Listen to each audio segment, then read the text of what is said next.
Get your filthy hands off that bed! If you're a janitor, you should be cleaning the floor with your black brain, not doing anything else. My father has 20 doctors. Me. And you walk in smelling like bleach, thinking you can help? Donovan Turner said nothing. His eyes stayed on the dying man. Tubes in every vein. Monitors screaming. Get this stinking old man out of here! Security! 2 guards grabbed Donovan by the arms. The folded note hit the floor. No one picked it up. They should have. Inside those creases sat the only answer that could keep Grant Whitfield alive. And no doctor in that building knew it. They also didn't really know who that janitor actually was. This is the story of the man they never should have ignored, and the note that changed everything. Whitfield Memorial Hospital sat on a hill in Greenwich, Connecticut, behind iron gates and a row of white oaks that had been there longer than the building itself. It was the kind of hospital where senators recovered from knee surgeries and hedge fund managers flew in for annual physicals. The marble floors in the lobby reflected chandeliers. The waiting room chairs were leather. The coffee was French press. And the man who built it all was dying on the 4th floor. Grant Whitfield was 68 years old. He had made his first fortune in biotech, his second in pharmaceuticals, and his third by buying struggling hospitals and turning them into luxury medical centers. Whitfield Memorial was his crown jewel, named after himself, funded by himself, and now, ironically, failing him. 3 weeks earlier, Grant had collapsed during a board meeting. His skin had turned a faint copper. His hands trembled without stopping. His liver enzymes spiked, then crashed, then spiked again, in a pattern no textbook could explain. They brought in specialists, hepatologists from Johns Hopkins, neurologists from the Mayo Clinic, a toxicologist who had once consulted for the CIA. 20 doctors in total, flown in on Grant's private jets, housed in 5-star hotels, paid fees that could cover a teacher's annual salary for a single consultation. They ran every test, MRI CT, PET scan, full metabolic panel, genetic screening, cerebrospinal fluid analysis. Each result came back either normal or contradictory. One doctor said autoimmune, another said heavy metal poisoning. A third suggested a prion disease so rare it had only been documented in 6 patients worldwide. None of them agreed. None of them were right. Victor Whitfield, Grant's only son, ran the hospital's operations. He was 34, Yale-educated, and had inherited his father's ambition without any of his patience. Victor wore tailored suits to the ICU. He called the nursing staff by their badge numbers instead of their names. He believed money could solve any problem, and when it couldn't, he believed louder money could. He had already fired 2 doctors for suggesting they transfer Grant to a research facility. His father would be saved here, in his hospital, under his watch. Anything less was an admission of weakness, and Victor Whitfield did not do weakness. Dr. Evelyn Shaw led the primary care team. She was 51, a board-certified internist with publications in 3 major journals. She had been Grant's personal physician for 9 years and had never lost a patient of his stature. The pressure was visible in her face, the sleepless circles under her eyes, the way she held her pen too tight during rounds. Shaw was competent. She was also terrified. Because for the first time in her career, she had a patient she could not diagnose, a family she could not calm, and a clock she could not stop. Dr. Nathan Cole was the youngest on the team, 29, a second-year fellow in internal medicine who had been assigned to Grant's case as an extra pair of hands. Cole was quiet, observant, and still idealistic enough to believe that medicine was about patients, not politics. He kept his head down. He took notes. And late at night, when the senior staff had gone home, he was the one who noticed the janitor. Donovan Turner had worked the night shift at Whitfield Memorial for 6 years. He clocked in at 10, clocked out at 6, and in between, he cleaned. He mopped the hallways. He emptied the biohazard bins. He scrubbed the operating room floors until they shone under the surgical lights. He was 42, broad-shouldered, and so quiet that most of the daytime staff didn't know his name. The nurses called him the night guy. Security called him D. Victor Whitfield didn't call him anything, because Victor didn't acknowledge people who wore coveralls. But Donovan had a habit that no one understood. Every night, after finishing his route, he would sit in the break room with a small leather notebook. The cover was cracked. The pages were filled with handwriting so dense it looked like code. Chemical compounds, cell diagrams, dosage calculations, arrows connecting symptoms to pathways that didn't appear in standard medical references. He never showed it to anyone. He never talked about it. He simply wrote, reviewed, and closed it before his shift ended. That notebook held 17 years of research, and the answer to what was killing Grant Whitfield was on page 43. It started with a word Donovan should never have said out loud. He was mopping the corridor outside the ICU at midnight when the door swung open. Dr. Shaw stood at the whiteboard inside, drawing arrows between liver enzyme panels, while 3 specialists argued behind her. Their voices carried into the hallway. The ceruloplasmin is borderline low, but it doesn't fit the hepatic profile. Because it's not Wilson's. Wilson's doesn't present with bilateral tremor and copper deposition simultaneously at this rate. Then what do you call a ceruloplasmin of 14 with Kaiser-Fleischer rings that appeared in 72 hours? Donovan's mop stopped. He didn't mean to speak. The word came out of him the way a cough comes out, involuntary, unstoppable, fulminant. 3 heads turned. Shaw lowered her marker. The room went quiet, the way rooms go quiet when something breaks. Excuse me? Donovan gripped the mop handle tighter. I said, it could be fulminant Wilson's, the acute hepatic form. It mimics rapid copper overload because the ATP7B mutation accelerates biliary excretion failure. That's why the ceruloplasmin looks borderline instead of bottomed out. The body's burning through it faster than you can measure. Shaw stared at him, not at his words, at his coveralls, at the mop, at the yellow bucket on wheels behind him. Who are you? Night custodial. I clean this floor. A specialist from Boston, Dr. Ray Prescott, silver-haired, bow-tied, the kind of doctor who introduced himself with his publication count, leaned back in his chair and laughed. Not a polite laugh, a laugh that fills a room and empties a man. Did the janitor just try to diagnose a billionaire? The other 2 joined in. Shaw didn't laugh, but she didn't stop them either. She turned back to the whiteboard. The door was still open.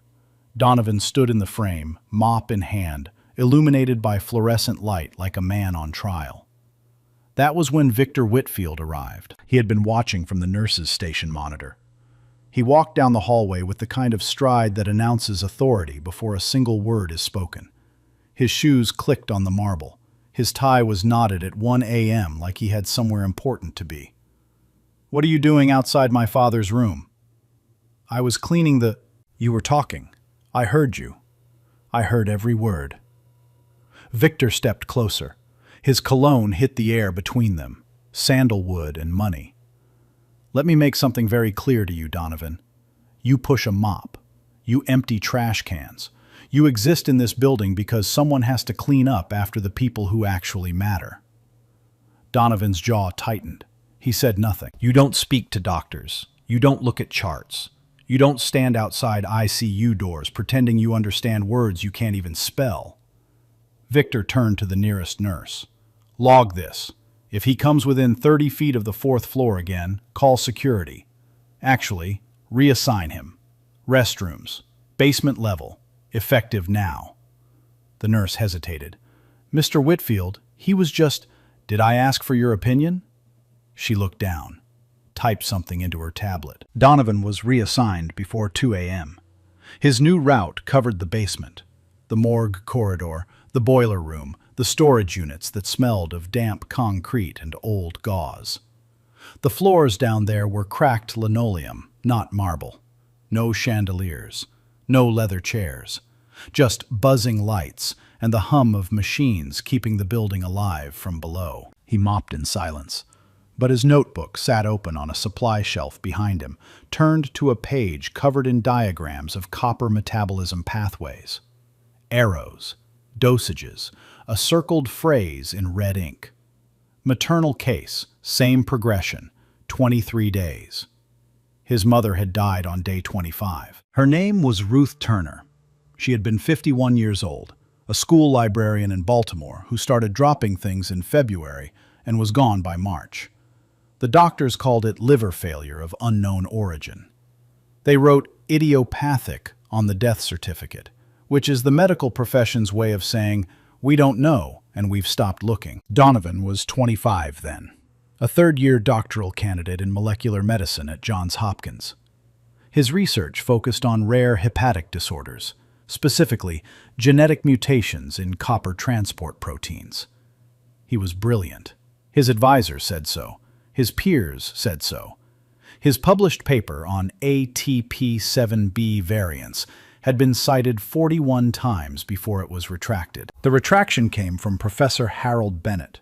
Bennett was 63, tenured, and had chaired the department for 11 years. He filed a formal complaint alleging that Donovan had fabricated data in his thesis, a claim supported by no evidence and investigated by a committee that included 2 of Bennett's former students. The hearing lasted 4 hours. Donovan presented his raw data, his lab notebooks, his methodology logs. Bennett presented his reputation. The committee sided with reputation. Donovan lost his funding. His doctoral candidacy was revoked. His paper was pulled from the journal, and the research that could have saved his mother, that could have saved Grant Whitfield 17 years later, was buried in a retraction notice that no one ever read.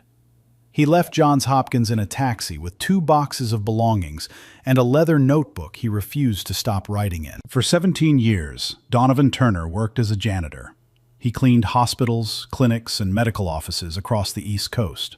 He took night shifts because the libraries were open during the day. He read every journal he could access. He attended free medical lectures at community colleges. He wrote in his notebook every symptom, every compound, every pathway. Page after page after page. Not because anyone asked him to, not because anyone would ever read it, but because his mother had died waiting for an answer, and he refused to let that answer die with her. And now, in the basement of a hospital named after the man his research could save, Donovan Turner mopped the floor next to the morgue and waited. He had written the note. He had left it on the bedside table, and they had thrown him out before anyone read it. The question was whether anyone ever would. Dr. Nathan Cole couldn't sleep. It wasn't the coffee. It wasn't the 70-hour shift. It was the word. Fulminant. The janitor had said it like a reflex, the way a surgeon says scalpel or a pilot says mayday. Not rehearsed, not guessed, known. Cole sat in the break room at 4 a.m., scrolling through PubMed on his laptop. He typed fulminant Wilson's disease, ATP7B mutation, rapid copper deposition, atypical ceruloplasmin. The search returned 11 results. 4 were case reports, 2 were literature reviews, and 1, published 14 years ago, then retracted, was a thesis paper that described, almost word for word, the exact symptom progression Grant Whitfield was experiencing. The author's name was D. Turner. Cole read it 3 times. The paper detailed a variant of Wilson's disease in which the ATP7B mutation didn't simply reduce copper excretion, it reversed it. The body, instead of failing to process copper, actively redistributed it into organ tissues at an accelerated rate. Standard diagnostics missed it because ceruloplasmin levels appeared borderline rather than critically low.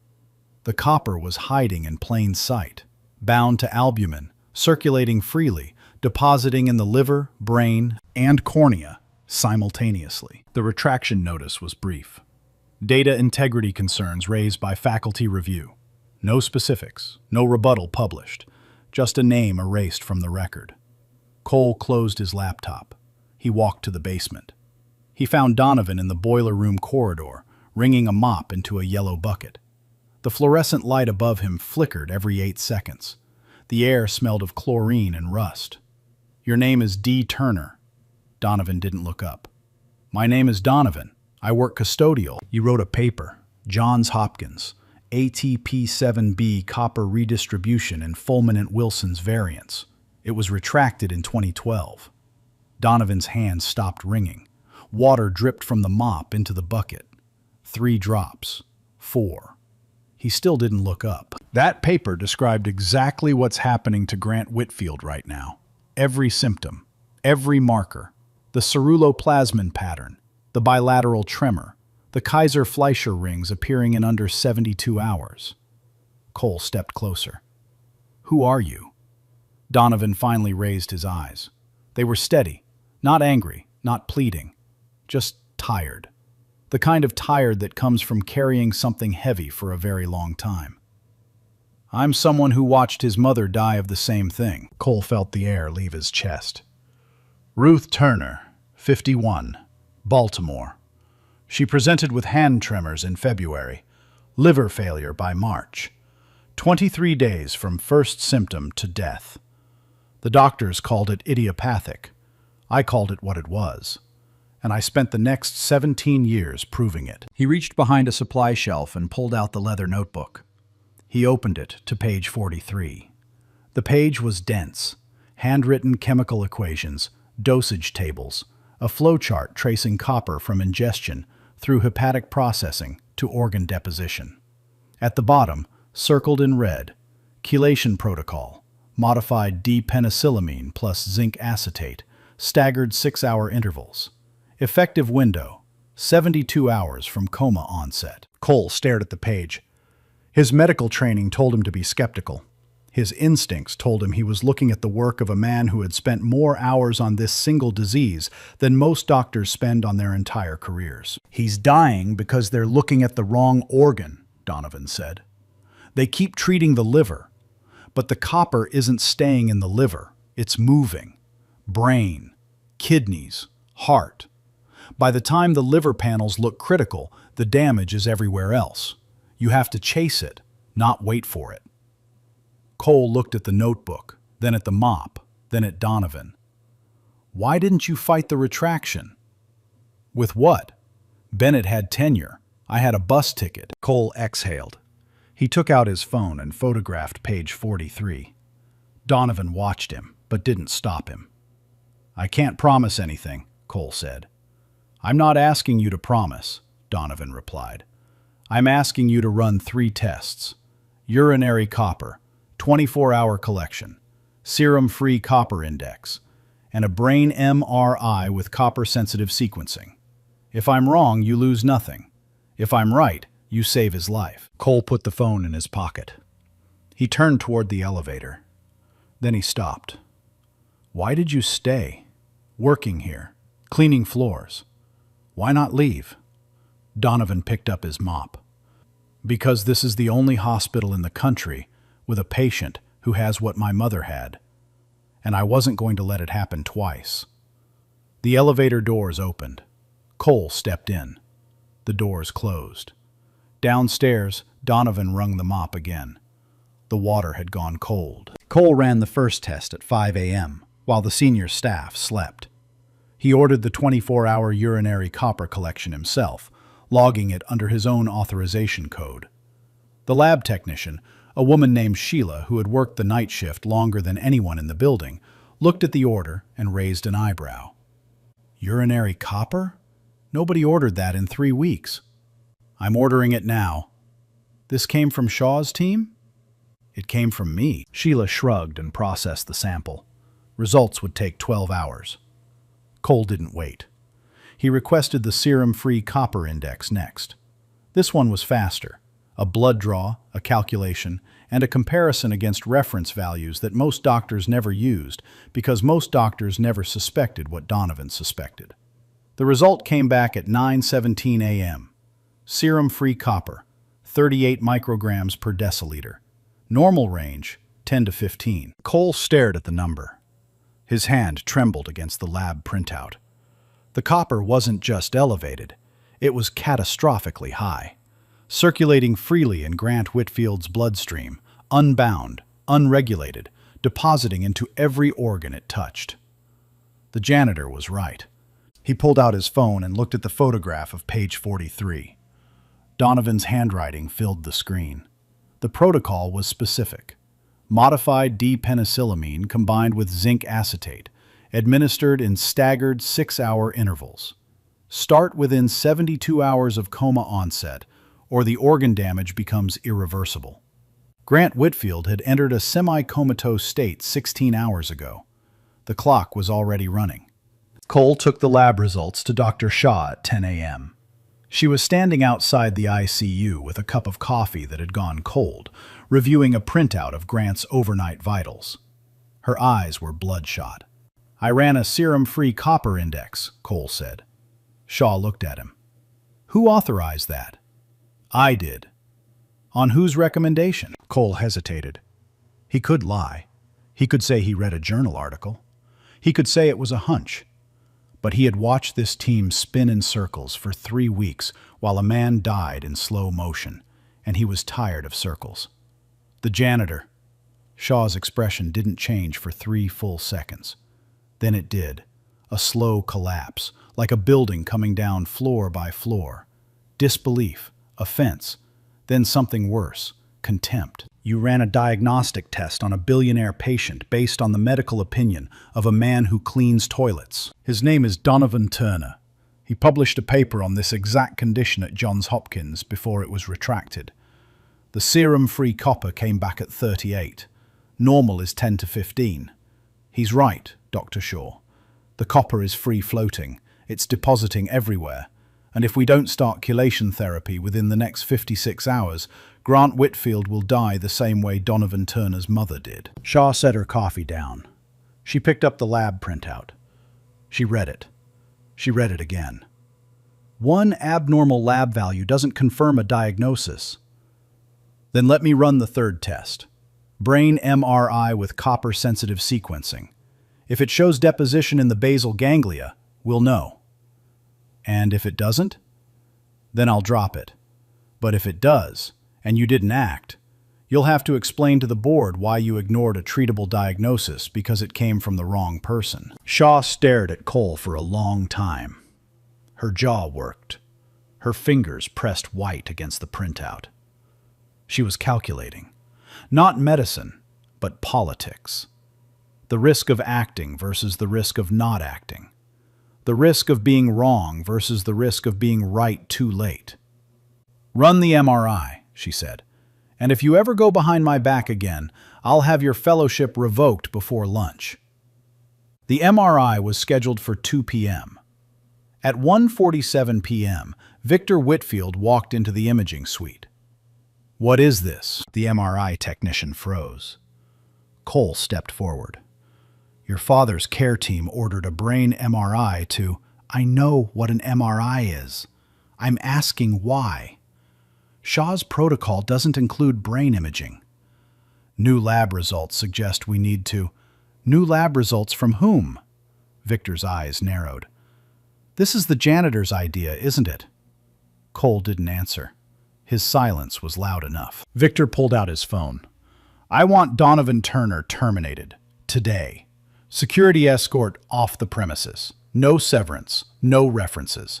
I want him gone before my father's scan is finished. Mr. Whitfield, if we don't run this test, if you don't stop talking, you'll be gone too." The MRI ran anyway. Shaw had authorized it, and not even Victor could override a physician's diagnostic order without a formal complaint. He filed one, but hospital bureaucracy moved slower than copper through a dying man's veins. At 3:22 p.m., the images appeared on the radiologist's screen. Bilateral hyperintensity in the basal ganglia. Copper deposition confirmed. The pattern was textbook, or rather, it matched the textbook that had been retracted 14 years ago. 3 for 3. Every test Donovan had requested came back exactly as he predicted. Cole printed the MRI results. He placed them next to the urinary copper collection, which had also returned, showing levels 4 times the normal threshold, and the serum-free copper index. 3 documents, 3 confirmations. He carried them to Shaw's office and laid them on her desk without a word. Shaw looked at the papers. She looked at Cole. She looked at the wall behind him, where her framed medical degree hung next to a photograph of her shaking hands with the dean of Columbia Medical School at her white coat ceremony.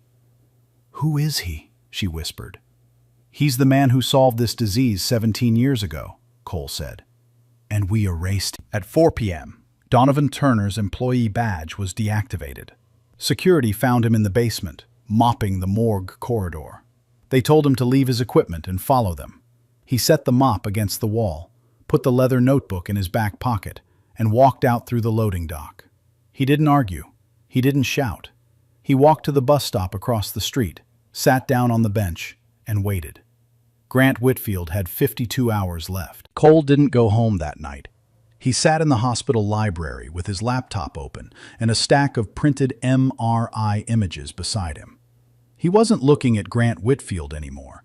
He was looking at Donovan Turner. The search took 40 minutes. What he found took longer to process. Donovan Turner had entered Johns Hopkins at 21 on a full academic scholarship, one of 3 black students admitted to the molecular medicine doctoral program that year.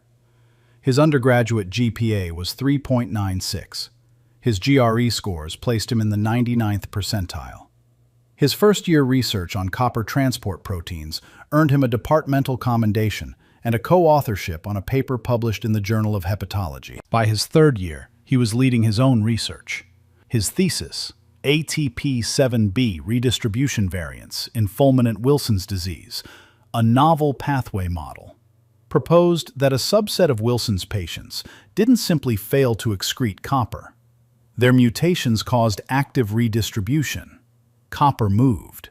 It migrated through the bloodstream and deposited in organs in a pattern that standard testing would miss because the biomarkers looked almost normal.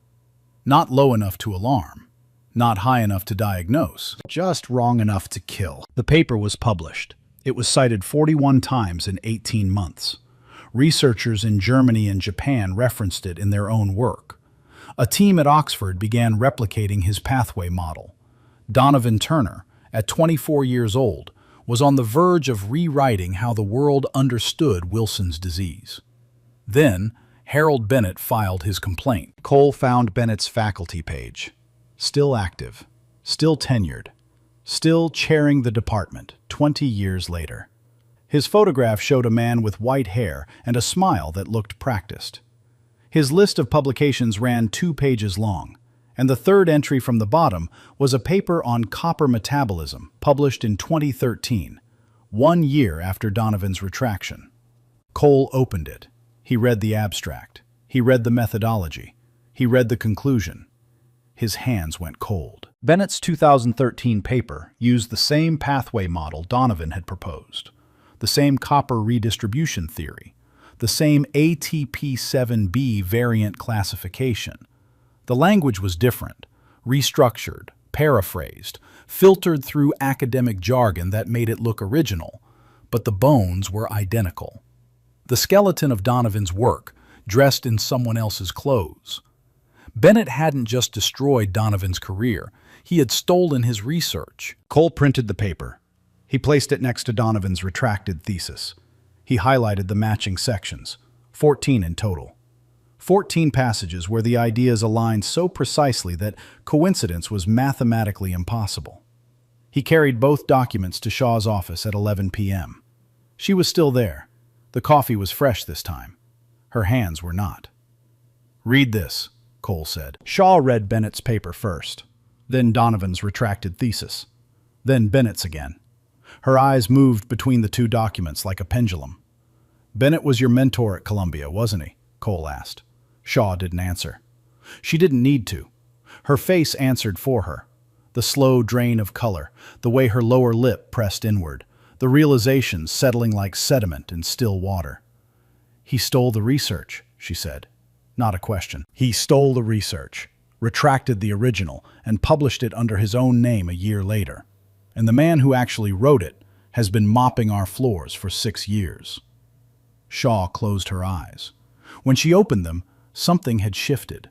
Not sympathy. Shaw wasn't built for sympathy. Something harder, something closer to professional shame. "The 3 tests confirm the diagnosis," Cole continued. "Urinary copper, serum-free copper, MRI deposition, all consistent with fulminant-Wilson's variant. Donovan's protocol calls for modified chelation therapy, staggered D-penicillamine and zinc acetate every 6 hours. We have less than 48 hours before the organ damage passes the point of no return. Victor fired him. Victor fired a janitor. He didn't fire the only person alive who has spent 17 years studying this exact disease. Shaw stood up. She straightened her coat. She picked up her phone and dialed a number she had never dialed before. The hospital's chief of medicine, Dr. Arthur Hayes, a man who answered calls at midnight only when someone was about to die or someone was about to be sued. "Arthur, it's Evelyn. I need an emergency override on a staff termination, and I need the board to authorize an outside consultant. Tonight." She paused. "His name is Donovan Turner. He's sitting at a bus stop outside our front gate." The black town car pulled up to the bus stop at 11:48 p.m. Donovan was still sitting there. His coveralls were damp at the knees from the last floor he had mopped. The leather notebook rested on his thigh. He hadn't opened it. He already knew every page by heart. The rear window rolled down. Dr. Arthur Hayes, 71, silver-haired, chief of medicine for 14 years, leaned forward. "Mr. Turner, I'm told you can save my patient." Donovan looked at him. "I can try." "That's not what Dr. Cole tells me. He tells me you've spent 17 years preparing for this exact moment." 17 years preparing for a moment I hoped would never come. Hayes opened the door. "Get in." The drive back to the hospital took 90 seconds. The walk to the 4th floor took 3 minutes. The confrontation in the hallway took longer. Victor Whitfield was waiting at the ICU entrance, flanked by 2 security guards and the hospital's legal counsel. His face was the color of concrete. His tie was loosened for the first time since his father's admission, the only crack in the armor he had worn for 3 weeks. "This man was terminated 6 hours ago. He is trespassing on hospital property." Hayes stepped forward. "The board has authorized an emergency medical consultation. Mr. Turner is here at my invitation and under my authority." "Your authority?" Victor's voice cracked at the edges. "My father built this hospital. I run it, and I am telling you, this janitor does not touch my father." "Then your father dies tonight." The hallway went silent. Nurses froze at their stations. A monitor beeped somewhere down the corridor, steady and indifferent. A security guard shifted his weight from one foot to the other, suddenly uncertain about which side of this he wanted to be on. Hayes continued, his voice low and even. 20 doctors have tried, Victor. 20. Your father's organs are failing in a pattern none of them can explain. Mr. Turner can explain it. He published the research. He identified the disease. And he has a treatment protocol that 3 independent lab results have already validated. You can let him try, or you can plan a funeral. Those are your options. Victor's jaw trembled. He looked at the security guards. He looked at the lawyer. He looked at the closed door of his father's room, where the ventilator hissed in a rhythm that was getting slower with each passing hour. He stepped aside. Not because he believed, because he was afraid. Donovan walked into the ICU at 12:04 a.m. He was still wearing his coveralls.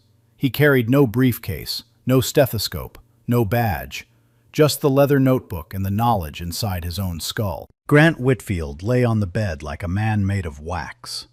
His skin had turned a deep amber, the color of old copper pennies left in rainwater. His hands, once steady enough to sign billion-dollar contracts, were curled into fists that wouldn't unclench. The monitors showed what the monitors had been showing for days. Deterioration. Liver function at 18%, kidney filtration dropping, brain activity slowing. The copper was everywhere now, settling into tissues like poison into soil, turning a living man into a monument to his own metal. Donovan opened his notebook to page 43. He studied it for exactly 4 seconds. Then he closed it and set it on the windowsill. "I need 4 things," he said to Cole, who had followed him in. D-penicillamine, 250 milligrams. Zinc acetate, 50 milligrams.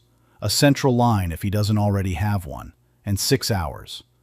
He has a central line. Then start the D-penicillamine now. Slow drip, 20 milliliters per hour. We're not flushing the copper out. We're binding it first. If we push too fast, the released copper will overload the kidneys and kill him before the chelation works. Cole relayed the orders to the nursing team. Shaw stood in the corner, arms crossed, watching. She didn't speak. She didn't interfere. For the first time in 3 weeks, she let someone else lead. The first hour was quiet. The D-penicillamine entered Grant's bloodstream through the central line, molecule by molecule, binding to free copper ions floating in his plasma. Donovan stood by the bedside and watched the serum copper levels on the monitor. They didn't drop. They rose. "That's wrong," a specialist muttered from the back of the room. Dr. Ray Prescott, the same man who had laughed at Donovan 2 days earlier, leaned forward in his chair. "Chelation should reduce serum copper, not increase it." "It's pulling copper out of the tissues," Donovan said without turning around. "Bound copper enters the bloodstream before the kidneys can filter it. The levels will spike before they fall. If they don't spike, the drug isn't working." Prescott opened his mouth to argue. Then he looked at the numbers on the screen and closed it again. By the second hour, Grant's serum copper had risen to 51 micrograms per deciliter. Alarms sounded. The nursing team looked at each other with the kind of eyes that precede panic. Victor pressed his face against the glass outside the door, his breath fogging the surface in short, frantic bursts. "Hold," Donovan said. "Watch the urine output." The catheter bag was filling faster now. Dark amber fluid, almost the color of tea. Copper leaving the body the way it was supposed to. The kidneys were doing their job. Slowly, painfully, but doing it. At the third hour, Donovan administered the zinc acetate. "This blocks new copper absorption from the gut," he explained to Cole. "The D-penicillamine handles what's already in the blood. The zinc prevents reinforcements. We fight on 2 fronts." Cole nodded. He was scribbling notes faster than he ever had during rounds. Not because anyone asked him to, because he knew he was watching something that would never happen in a classroom. Hour 4. Grant's heart rate, which had been steady at 52 beats per minute for 2 days, suddenly dropped to 38, then 31. The ventilator alarm shrieked. The cardiac monitor flatlined for exactly 12 seconds. 12 seconds of nothing. Every person in that room stopped breathing. Shaw uncrossed her arms. Victor slammed his palm against the glass. Cole reached for the crash cart. "Don't," Donovan said. "He's in cardiac arrest. He's in vagal response. The copper is releasing from the cardiac tissue. The heart is resetting. Give it 10 seconds." Cole's hand hovered over the defibrillator paddles. His training screamed at him to act. His trust in Donovan told him to wait. The room balanced on a wire between 2 choices, and Donovan Turner stood at the center of it, perfectly still, counting in his head. 7 seconds. 8. 9. The monitor beeped. Once. Then again. Then a rhythm.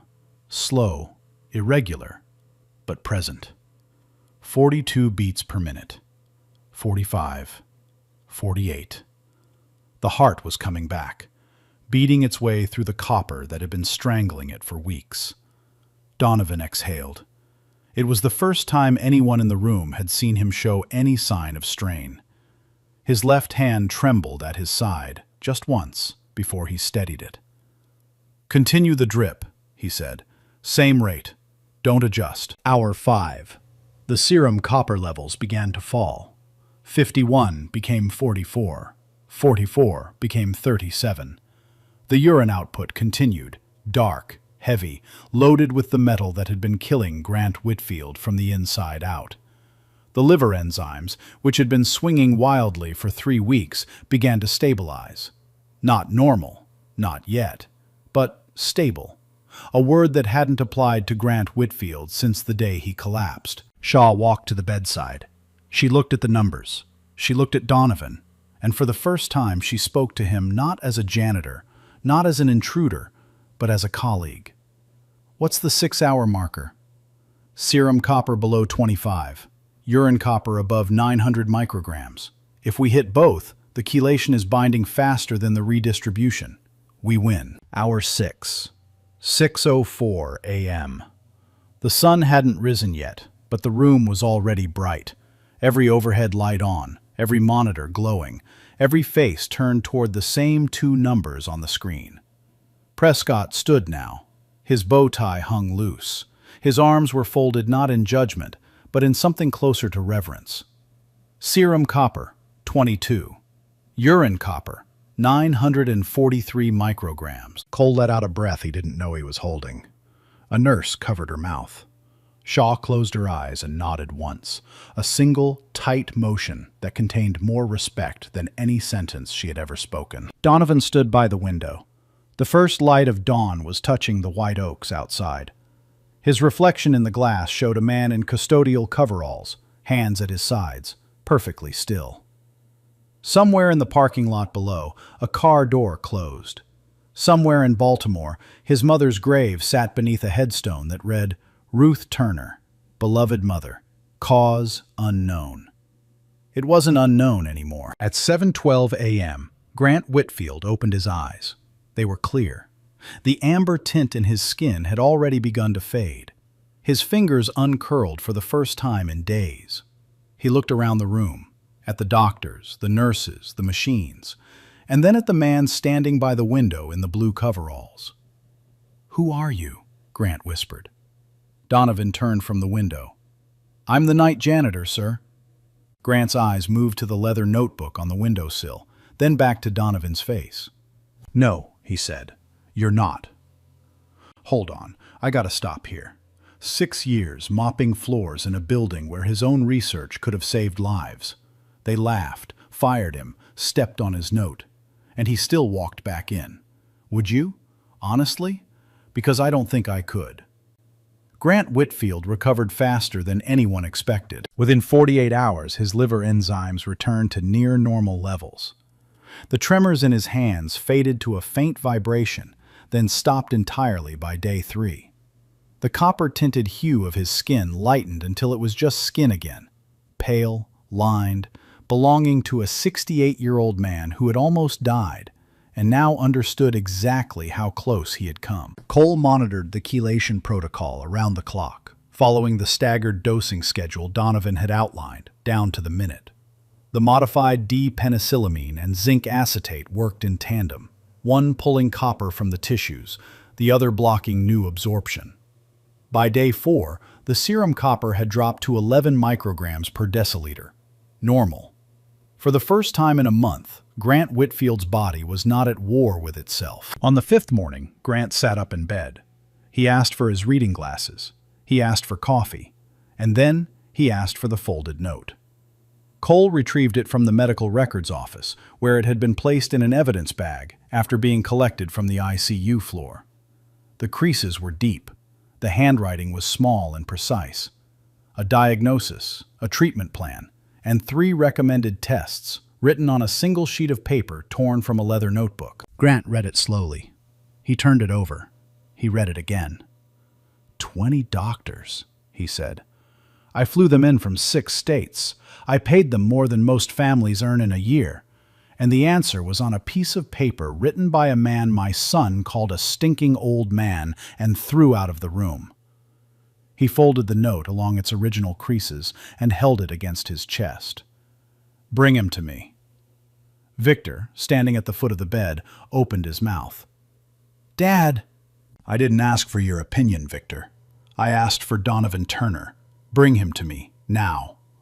Victor left the room without another word. His footsteps echoed down the corridor, slower than usual, heavier, carrying the weight of a man who was beginning to understand that authority and righteousness are not the same thing. Donovan Turner walked into Grant Whitfield's room at 9 a.m. on a Tuesday. He was not wearing coveralls. Cole had left a set of clothes at the nurse's station, a white button-down shirt, dark slacks, shoes that didn't smell of bleach. Donovan put them on without comment. He left the coveralls folded on the break room table, next to the mop he would never pick up again. Grant was sitting upright, color returning to his face. The tubes were fewer now. The monitors beeped at intervals that sounded like health instead of emergency. He looked at Donovan the way a man looks at someone who has pulled him from a river. "Sit down." Donovan sat. "Cole told me everything. The research, Johns Hopkins, Bennett, the retraction." Grant paused. His eyes were wet, but his voice held. "He told me you mopped my floors for 6 years, that you watched me get sick, that you knew what was killing me before anyone in this building, and that my son threw you out before anyone read your note. Your son was protecting you. My son was protecting his ego. There's a difference." Grant leaned forward. "I've spent my career building hospitals, companies, systems. I have never, not once, seen a system fail a man the way this one failed you." Grant picked up his phone and made 3 calls. The first, to the dean of Johns Hopkins School of Medicine, requested a full independent review of the 2012 retraction of Donovan Turner's thesis. He named Professor Harold Bennett. He named the committee members. He offered to fund the investigation and publicize the results regardless of outcome. The second, to the editor-in-chief of the Journal of Hepatology, informed her that the retracted paper on ATP7B redistribution variants had been clinically validated on his own body. Continued suppression constituted a public health risk. The editor agreed to expedite review. The third, to his legal team, instructed them to prepare a civil suit against Harold Bennett for academic fraud, defamation, and intellectual property theft. The filing would be submitted within the week. Within a month, the investigation confirmed what Cole had already proven. Bennett fabricated the plagiarism complaint to suppress Donovan's research and republish the core findings under his own name. The committee that upheld the complaint had undisclosed conflicts of interest. Bennett's tenure was revoked. He resigned before the formal hearing, but the record followed him, the way records should follow men who destroy careers to protect their own. Donovan's thesis was reinstated, his doctoral candidacy restored. The paper republished with a correction notice, previously retracted due to unfounded allegations. Original findings independently validated through clinical application. Dr. Shaw did not resign. Grant wouldn't allow it. "You stay," he said, "and you learn from the man you almost let die in your hallway." Shaw accepted the condition without protest. She attended every grand rounds Donovan led for the next year, sitting front row, writing notes in handwriting that had grown steadier. Victor Whitfield stood before the full hospital staff on a Friday afternoon and delivered a public apology. His voice shook. His hands gripped the podium. He called Donovan by his full name, Donovan Isaiah Turner, and used a word he had never spoken to a member of the custodial staff. He called him Doctor. "You know what gets me?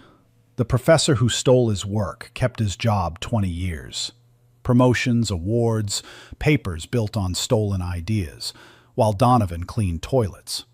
So tell me honestly, how many Donovans are out there right now, mopping floors, carrying brilliance nobody sees?"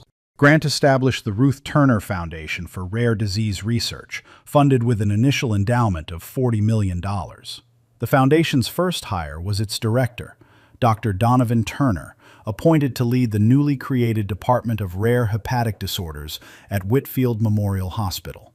His office was on the 4th floor, 30 feet from the ICU where he had once been forbidden to stand. There is a photograph on the wall of Donovan Turner's office. It hangs between his reinstated doctoral diploma and the framed correction notice from the Journal of Hepatology.